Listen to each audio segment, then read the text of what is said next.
Hello बच्चों, let's start the question. The question is, if the number and the sum and the product of mean and the variance of a binomial distributions are 24 and 128 respectively, then the probability of one or two success पे हमको निकालनी है, मतलब x equal to 1 पे और x equal to 2 पे हमें क्या है प्रोबेबिलिटी निकालनी।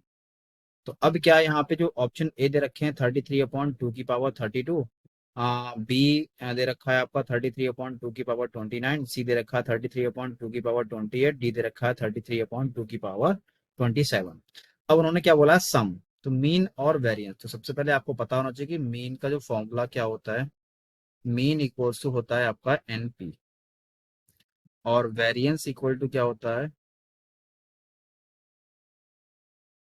ये होता है आपका एनपी क्यू।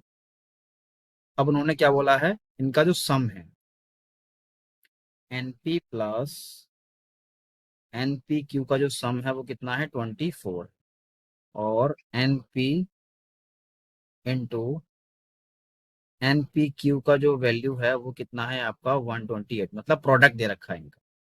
अब मैं क्या कर रहा हूँ, मुझे पता है ना क्यू इक्वल्स टू क्या होता है आपका 1 - पी। तो क्यू की जगह पे मैं रिप्लेस कर देता हूँ, तो ये हो जाएगा n p plus n p 1 - p equals to क्या हो जाएगा 24 हो जाएगा। अब ऐसे ही मैं यहाँ पे क्या करूंगा, एनपी एनपी और क्यू की जगह पे मैं क्या रख दूंगा, 1 - पी रख दूंगा। 1 - पी, ये पता है कहाँ से निकल के आया, यहाँ पे ये प्रोबेबिलिटी का जो सम होता है वो क्या होगा, 1 होगा। क्यू और पी है, ये किसके इक्वल हो जाएगा, 128 के इक्वल हो जाएगा। तो यहाँ से और अपॉन में क्या मिलेगा, एनपी मिलेगा, क्योंकि एक एनपी आपका रह रहा था यहाँ पे। अब मैं क्या करूंगा, जो इसकी जो वैल्यू है, मान लो ये इक्वेशन सेकंड है, ये आपकी इक्वेशन फर्स्ट है। तो from equation second to put the value in equation first, तो यहाँ पे मैं पुट कर दे रहा हूँ। तो ये क्या हो जाएगा, एनपी प्लस 128/एनपी हो जाएगा, और इक्वल्स टू में आपका 24 हो जाएगा। अब क्या करो, देखो एनपी को तो हम लेके सॉल्व करेंगे नहीं, तो मैंने क्या करा, लेट कर लिया। एनपी इक्वल्स टू मैंने एक्स लेट कर लिया, तो हमारे पास इक्वेशन क्या मिल जाएगी, x/128 में x हो जाएगा, और इक्वल्स टू आपका 24 मिलेगा। अब क्या, मैंने एलसीएम ले लिया यहाँ पे, तो ये हो जाएगा x² प्लस 128 और इक्वल्स टू 24x हो जाएगा। अब इसको मैं इधर शिफ्ट कर लूंगा, x² - 24x plus 128 equal to 0 हो जाएगा। अब इस इक्वेशन के मैं फैक्टर करूंगा, तो फैक्टर करने पर क्या मिलेंगे आपको, x² -16x -8x और प्लस का कितना हो जाएगा आपका 128 हो जाएगा, इक्वल टू 0।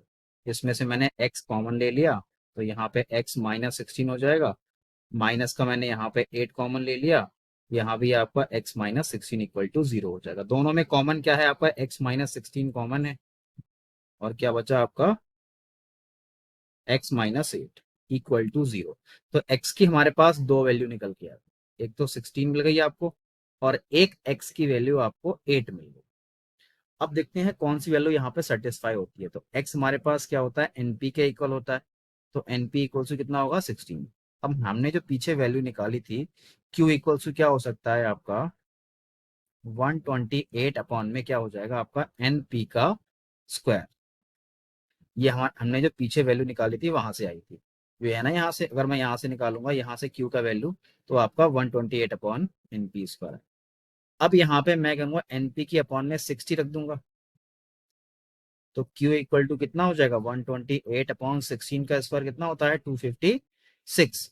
तो 256 से मैं इसको काटूंगा, यहाँ पे 128 वन जा, और ये आपका 2 जा हो जाएगा। तो यहाँ से क्या मिल जाएगा आपको, जो क्यू की जो वैल्यू है वो 1/2। 1/2 क्या है, सेटिस्फाई कर रही है, क्योंकि ये 1 से कम है।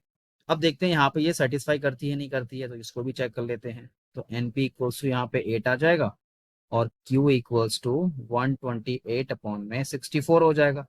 तो 64 मतलब 8 का स्क्वायर कर रहे हैं, तो 64 2 जा।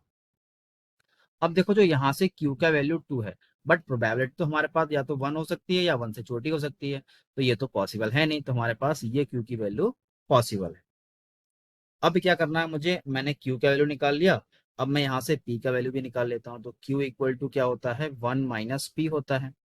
तो यहाँ से जो पी का वैल्यू निकल के आएगा वो भी आपका 1/2 निकल के आएगा, क्योंकि 1 में से 1/2 जाएगा तो 1/2 मिलेगा।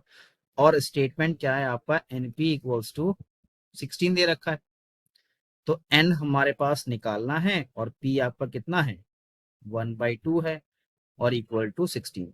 तो यहाँ से जो एन का वैल्यू क्या मिल जाएगा आपको, 32 मिल जाएगा। इतना समझ में आ गया। अब देखो जो क्वेश्चन में क्या पूछा गया था कि देन द प्रोबेबिलिटी ऑफ 1 और 2 successor according to the binomial expression से निकालना है।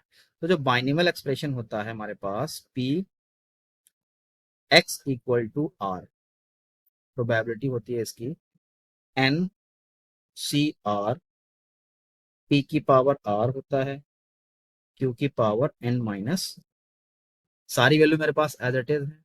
एन की वैल्यू आपकी 32 हो गई, पी की आपकी 1/2 निकल के आ गई, क्यू की वैल्यू भी हमारे पास 1/2 निकल के आ गई। अब यहाँ पे मुझे क्या निकालना है, 2 सक्सेसर निकालना है, तो probability of x equal to 1 पे चेक करनी है, probability of x equals to 2 पर निकालनी है। तो मैं 1 पे निकालूंगा और एक्स किसके इक्वल है, आर के इक्वल है, तो ये आ जाएगा 32 C1 मिलेगा, और यहाँ पे क्या मिलेगा, 1/2 की होल पावर 1 हो जाएगा, और 1/2 की पावर 31 हो जाएगा, प्लस यहाँ पे 32 C2 हो जाएगा यहाँ पे, और यहाँ मिलेगा 1/2 का पावर कितना हो जाएगा आपका, यहाँ पे 2 मिलेगा, और ऐसे ही यहाँ पे 1/2 की पावर कितनी हो जाएगी आपकी, 30 हो जाएगी। अब यहाँ से मैं इसको सॉल्व करने वाला हूँ, तो ये क्या मिलेगा आपको, 32 C1 हो जाएगा, और 1/2 की पावर कितना हो जाएगा, 32 हो जाएगा, प्लस ऐसे ही यहाँ पे 32 C2 हो जाएगा, और 1/2 का पावर कितना हो जाएगा, 32 हो जाएगा। अब देखो 1/2 की पावर 32 कॉमन आ रहा है दोनों में, तो मैंने कॉमन ले लिया, 1/2 की पावर 32, और 32 C1 को मैं सॉल्व करूंगा तो यहाँ पे क्या मिलेगा, ओनली 32 मिलेगा, और इसको सॉल्व करूंगा तो ये हो जाएगा 32 × 31 डिवाइड बाय 2 मिलेगा। तो ये क्या मिलेगा, 1/2 की पावर कितना हो जाएगा आपका, 32 हो जाएगा। अब यहाँ से भी मैं क्या करूंगा, 32 कॉमन ले लूंगा, तो ये हो जाएगा 1 प्लस 31/2 हो जाएगा, तो ये हो जाएगा 1/2 की पावर 32, और 32 को मैं क्या लिख सकता हूँ, 2 की पावर 4 लिख सकता हूँ, क्योंकि 2 2 ज़ा 4, 2 2 ज़ा 4, 4 2 ज़ा 8, और 8 2 ज़ा 16, और 16 2 ज़ा कितना होता है आपका, 32, यानी कि मैं पावर को यहाँ पे 5 लिख सकता हूँ। ओके, तो मैंने यहाँ पे 5 लिख लिया, 2 की पावर 5, और इसको मैं सॉल्व करूंगा तो ये क्या मिलेगा आपको, 33/2 मिलेगा। अब देखो यहाँ पे कितना हो जाएगा, 32, यानी 2 की पावर 33 हो जाएगा, तो ये मिलेगा आपको 2 की पावर 5, और इनटू में हो जाएगा 33, और अपॉन में क्या मिलेगा, 2 की पावर, बेस सेम है तो पावर ऐड हो जाएंगी, तो 2 की पावर 33 हो जाएगा। अब देखो ऊपर 5 दे रखा है, 5 को नीचे ले जाऊंगा मतलब क्या, सब्ट्रैक्शन हो जाएगा, तो यहाँ पे जो फाइनली आपको आंसर मिलेगा 33/2 की पावर कितना हो जाएगा, 28 हो जाएगा, क्योंकि 33 में से अगर 5 जाएगा तो आपका 2 की पावर 28 मिलेगा। यही इस क्वेश्चन का फाइनल आंसर है। मैं ऑप्शन चेक कर लेता हूँ, जो आपका ऑप्शन क्या हो सकता है, ऑप्शन है आपका सी ऑप्शन आपका करेक्ट हो जाएगा। ओके, सो इस तरीके से इस क्वेश्चन का सोल्यूशन होगा। I hope you understand and thank you.